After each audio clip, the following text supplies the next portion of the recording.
선교의 침체로 재외동포를 활용한 선교에 관심이 쏠립니다. 오는 25일부터 열리는 온라인 선교대회에서 다양한 방안들이 논의됩니다. 좀처럼 가정폭력 사건이 줄어들지 않고 있는 이때 행복한 가정이 경쟁력이라고 말하는 가정문화원 두상달 이사장을 만나봤습니다. 국가적 어려움과 신앙의 침체기를 기도로 극복하기 위한 청년들의 초교파 연합기도회 유스 원크라이가 개최됐습니다. 17살 고등학생이 2개의 사업을 성공시키며 국내 언론의 주목을 받고 있습니다. 자신의 경영지식으로 우리 사회 어려운 이웃을 돕고 싶다는 홍석원 대표를 만나봤습니다. 농촌교회와 도시교회의 상생을 위해 기독교 대한감리회가 주최하는 농도 한마당 행사가 올해는 비대면으로 진행됩니다.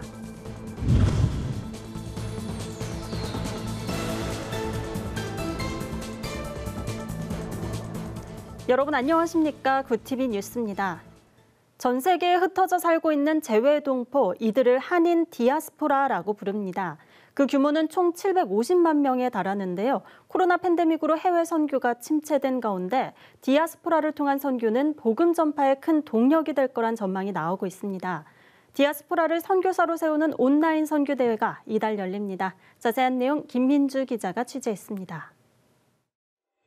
디아스포라는 사전적으로 흩어진 사람들이란 뜻으로 이스라엘을 떠나 살지만 구약 성경의 규범을 따르는 유대인을 가리키는 데서 유래했습니다.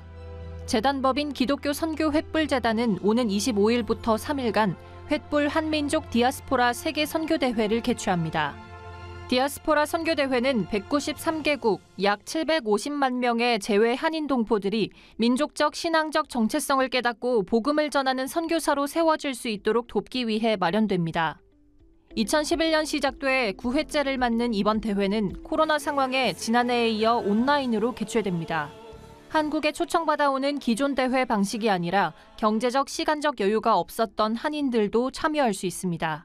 전 세계에 흩어져 있는 750만의 한인 디아스포라들을 선교사로 세우는 사역입니다. 팬데믹으로 모든 것이 막혀있는 지금도 이 비전을 멈출 수 없어서 작년에 이어 올해도 온라인으로 대회를 열게 되었습니다.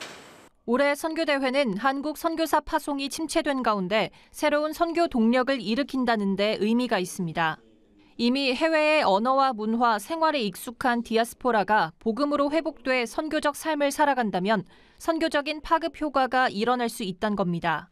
실제 앞서 8번의 대회를 통해 지금까지 2,147명의 재외 한인들이 선교사로 헌신했습니다. 3일간의 대회에선 디아스포라 그 시작을 주제로 디아스포라의 기원과 하나님의 비전을 성경에서 들여다보는 시간을 가집니다. 할렐루야 교회 김상봉 목사, 사랑의 교회 오정현 목사, 강남중앙침례교회 최병락 목사 등 5명의 목회자들이 저녁 집회 말씀을 전하며 미국, 호주, 우즈벡 등 다양한 곳에서 사역하는 목회자들이 주제 강의에 나섭니다. 디아스포라를 격려하는 시간도 마련됩니다. 송정미, 민호기, 지미선 등 5명의 찬양 사역자가 출연하는 힐링 콘서트가 대회 첫째 날 공개되며 둘째 날엔 주기철 목사의 순교 신앙을 담은 영화 일사가고도 상영됩니다. 선교대회는 홈페이지를 통해 등록 접수 후 대회 당일 유튜브 횃불재단 TV를 통해 참여가 가능합니다. 굿TV 뉴스 김민주입니다. 얼마 전 경찰청 발표를 보니 추석 연휴 기간 가정폭력 신고가 지난해에 비해 평균 3.6%, 아동학대 신고는 60%나 늘어났습니다. 가정폭력이 사회 문제로 대두되고 있는 건데요.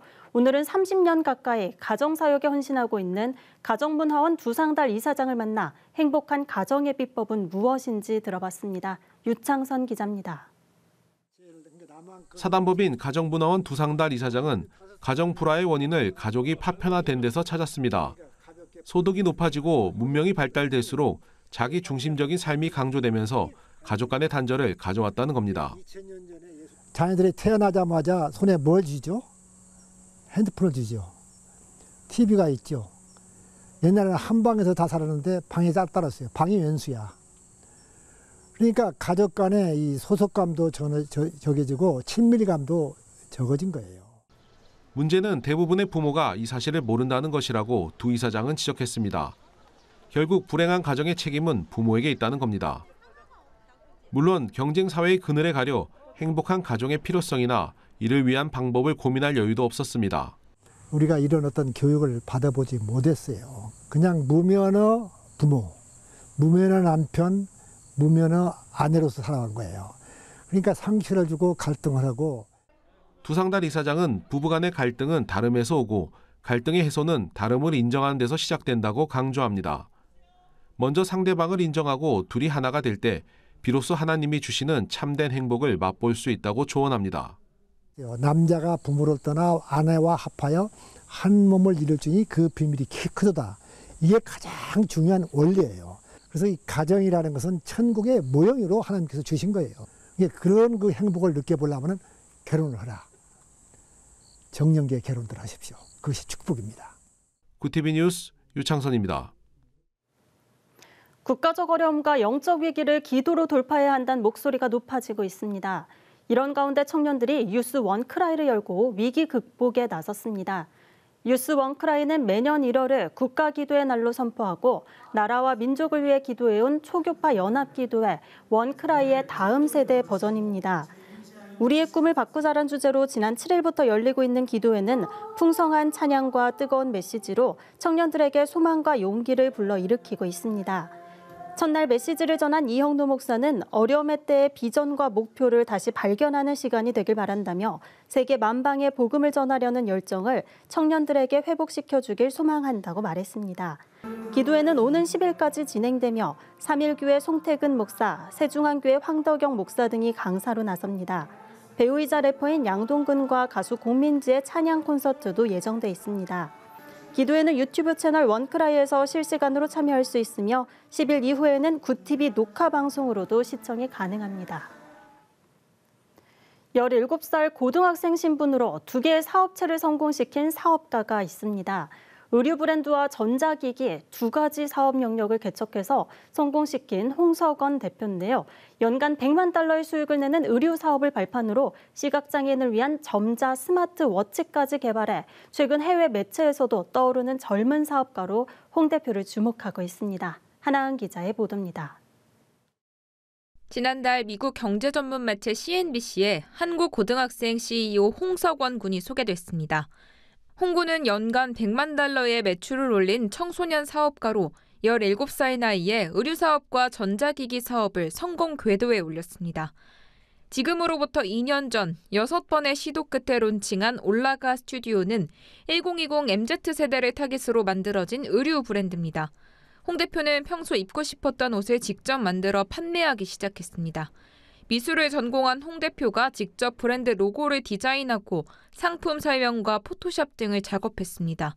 반응이 좋아 국내의 한 의류 플랫폼 티셔츠 부문에서 1위를 하는가 하면 얼마 전부턴 하버드 대학교 내 가장 큰 학생단체 하버드 스튜던트 에이전시와 협업해 상품을 만들고 수익금 일부를 사회에 기부하고 있습니다. 홍 대표는 첫 번째 사업이 어느 정도 안정되자 우리 주변 취약계층에 눈을 돌립니다. 두 번째 사업 아이템으로 점자 스마트워치를 선택했습니다. 현재 시중에 나온 점자 스마트워치는 개당 300달러, 한화로 35만 원 수준인데 기존의 복잡함을 단순화시켜 원가를 절감하고 가격을 3분의 1 수준으로 낮췄습니다. 제가 지금 브랜드를 운영하는 경영 노하우 또는 지식이 이제 혁신적인 제품을 만들어서 이제 도움이 필요한 사람들을 돕는데 쓰면은 그 사람들도 좋을 뿐만 아니라 너가 느끼는 뿌듯함이 훨씬 클 거다라고 말씀을 하셔서 의류 브랜드를 계속 운영을 하는 도중 얼마 전에 잘 되기 시작해서 이제 점자시계도 개발을 한 것 같아요. 본격적으로 점자 스마트워치를 개발해 패러독스 컴퓨터스라는 회사를 설립하고 직접 점자를 공부했습니다. 실제로 시계를 사용하게 될 시각장애인들과 만나 의견을 수렴하고 개발을 거듭한 끝에 점자 스마트워치 개발에 성공했습니다. 가격은 80달러, 우리 돈 약 9만 3천 원으로 출시 전부터 중국에서 3천 대의 선주문이 들어오기도 했습니다. 홍 대표는 고등학생 신분으로 2개의 사업체를 이끌며 어려움도 많았지만 이 과정에서 말씀과 기도를 붙들며 사업을 운영하고 있다고 밝혔습니다. 어려움을 마주하는 게 굉장히 흔한 일인데요. 그럴 때마다 기도하고 이제 그 하나님이 인도해 주시는 길이 선한 길이라고 믿고 계속 열심히 하면 결국 해결되더라고요. 네. 홍석원 대표는 지금 배우는 경영 지식들이 세상을 돕는 데 활용됐으면 좋겠다며 점자 스마트워치 또한 잘 돼서 더 좋은 모델로 출시하는 날이 오길 바란다고 전했습니다. 굿TV 뉴스 하나은입니다. 기독교 대한감리회가 농촌교회와 도시교회 상생을 위해 주최한 농도 한마당 행사가 올해는 비대면으로 진행됩니다. 11월에 취약계층과 독거노인 등에 김장김치를 배송하는 농도 나눔 키트로 대체되는 방식입니다. 농촌교회 목회자들이 직접 재배한 농산물을 판매해온 일일 장터도 온라인으로 열립니다. 농도 한마당 집행위원장인 김광년 목사는 도시와 농촌교회가 연합해 사랑과 섬김을 실천하는 행사라며 모두가 함께 치유되고 회복되어지길 기대한다고 전했습니다. 최관호 서울경찰청장이 8일 한국교회 총연합을 예방했습니다. 한교총 측에서는 소강석 대표회장이 최 청장을 맞이했고 임정주 서울경찰청 정보상황과장과 신평식 한교총 사무총장이 배석했습니다. 최건호 총장은 코로나 시국의 무분별한 집회로 사회적 혼란이 우려됐는데 교계가 질서 있게 방역에 협조해준 덕분에 잘 넘어갈 수 있었다고 감사의 뜻을 나타냈습니다. 이에 소강석 대표회장도 공공선과 공익을 지키는 것이 바로 정의라며 이는 기독교의 정신이기도 하다고 말했습니다. 한국장로교 총연합회가 7일 제10회 한국장로교 신학대학교 찬양제를 열었습니다. 이번 찬양제는 찬양을 통해 장로교 신학대학들이 교류하고 하나 될 수 있게 돕기 위해 마련됐습니다. 올해는 코로나19로 대회가 축소돼 진행됐으며 백석대학교 평생교육신학원, 총신대학교 등 8개 대학팀이 참가했습니다. 참가팀 전원에게는 기념패와 격려금이 전달됐습니다. 오늘의 이슈 포커스입니다. 정은경 질병관리청장이 11월 둘째 주엔 단계적 일상회복, 이른바 위드 코로나 방역 체계를 시작해볼 수 있을 것이라고 밝혔습니다. 정 청장은 7일 국회 보건복지위원회가 개최한 국정감사에서 이같이 말했습니다. 정 청장은 일상회복 시도 조건으로 이달 마지막 주 초에 국민 70%가 백신 접종을 완료한 후 면역 형성 기간인 2주가 지난 시점이 될 것이라고 설명했습니다. 코로나19 백신 접종률이 빠른 속도를 내면서 해외여행 수요가 늘어나는 모양새입니다.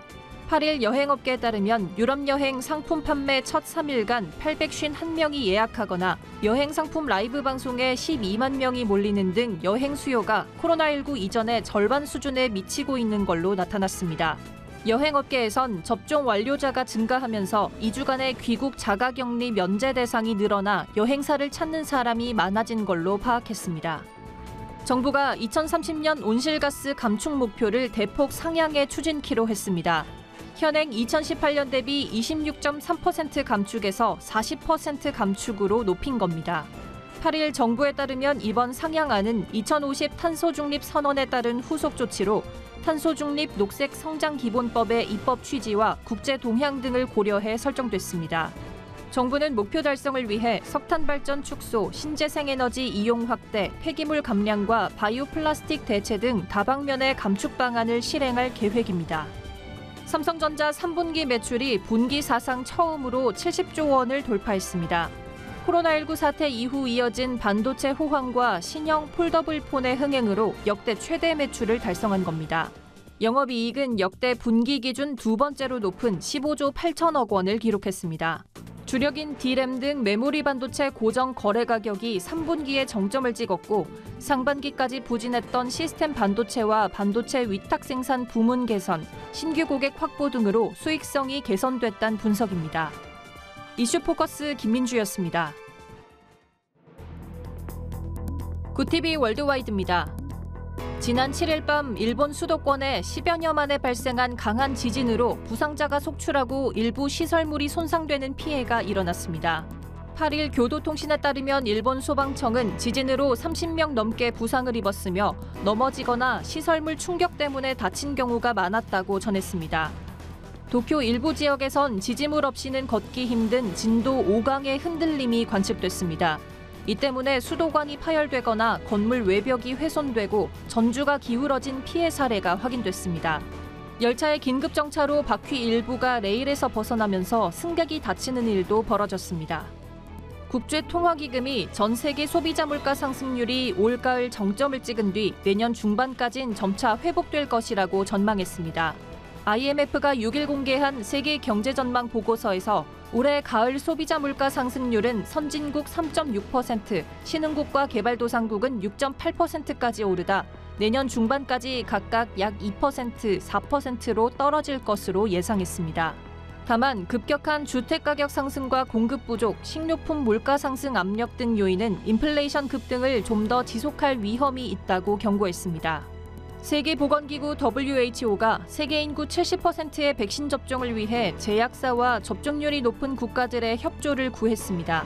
테워드로스 아드하놈 거브라여수스 WHO 사무총장은 현지 시간 7일 화상 언론 브리핑에서 올해까지 세계 인구의 40%가 백신을 접종하고 내년 중반까진 70%가 백신을 맞는 목표 전략을 제시했습니다. 그러면서 공평한 백신 분배는 팬데믹의 종식을 앞당길 것이라며 백신 공동구매 배분을 위한 신탁과 기부 등 국제적 노력을 기울여 달라고 당부했습니다. 코로나19 확진 후 손과 발이 동상에 걸린 듯한 일명 코로나 발가락 증세는 코로나에 대한 신체 면역 반응의 부작용일 수 있다는 연구 결과가 나왔습니다. 6일 영국 매체 가디언에 따르면 찰스 카시우스 박사 등 연구진은 영국 피부과학 저널에 논문을 발표했습니다.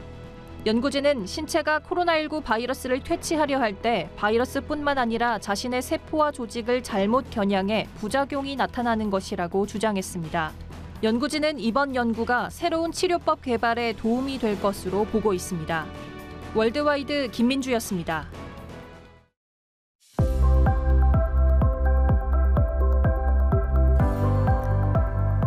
날씨입니다. 주말인 내일은 전국이 흐리겠습니다. 일요일에는 전국에 가을비 예보가 있으니 외출하실 때 우산 챙기셔야겠습니다. 공휴일인 다음 주 월요일에는 전국적으로 구름 많고 흐린 날씨가 예상됩니다. 강원 영동과 경남, 제주도에는 비가 내리겠습니다.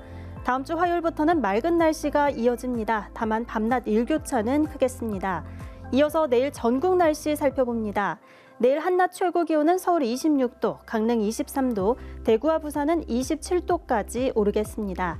대전과 제주는 28도, 광주와 전주는 29도로 예상됩니다. 최초의 한영 사전을 만들고 40년간 조선인으로 살다 간 캐나다 선교사가 있습니다. 제임스 게일 선교사는 생전에 선교에 가장 적합한 문자가 바로 한글이라며 그 우수성에 감탄했는데요. 한글날을 맞아 한글을 선교 도구로서 활용하는 방법에 대해 고민해보면 좋겠습니다. 이상으로 뉴스를 마칩니다. 오늘도 함께해 주신 여러분 고맙습니다.